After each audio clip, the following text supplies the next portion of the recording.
Pemirsa, Presiden Joko Widodo membuka pameran kerajinan tangan Inacraft 2019 di JCC Senayan, Jakarta. Pameran menampilkan hasil kerajinan tangan Indonesia yang kualitasnya terus meningkat dan siap bersaing di kancah internasional.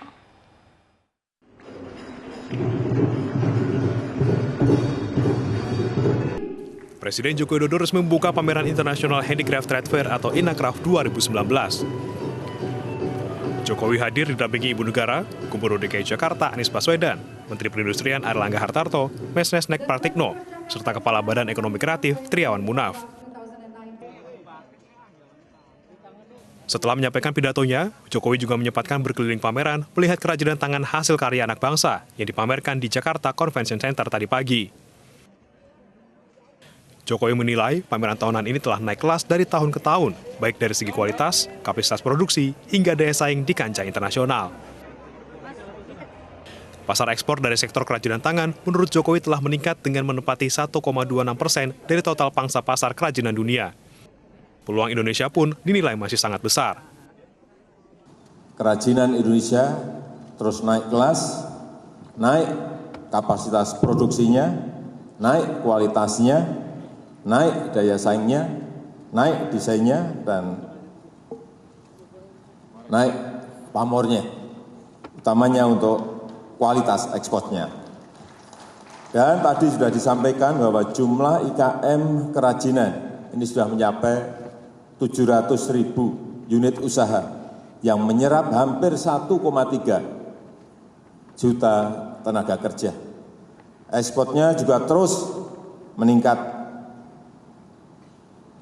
Padahal itu baru 1,26%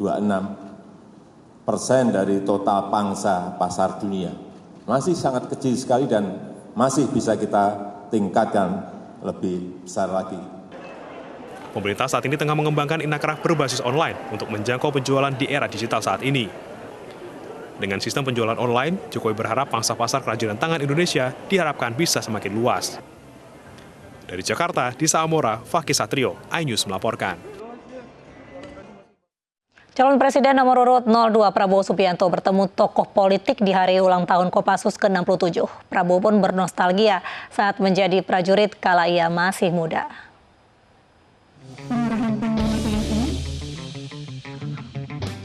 Calon Presiden nomor urut 02 Prabowo Subianto hadiri ulang tahun Kopassus ke-67 di Markas Komando Cijantung, Jakarta Timur pagi hari tadi. Ini kali pertama Prabowo bertemu dengan pejabat Polri dan TNI di depan publik pasca pemilu 2019 17 April lalu. Prabowo pun menyalami Panglima TNI Marskal TNI Hadi Cahyanto serta Kapolri Jenderal Tito Karnavian. Tidak hanya itu, Prabowo juga bertemu dengan beberapa tokoh politik lainnya yang berseberangan dengan dirinya saat Pilpres 2019. Prabowo pun melihat pertunjukan sejarah dibentuknya Kopassus dan operasi-operasi yang telah dijalani oleh Kopassus. Ia juga bernostalgia dengan mengingat saat ia menjadi Danjen Kopassus. Dari Jakarta, Pangeran Negara, Farandi Purba, iNews melaporkan.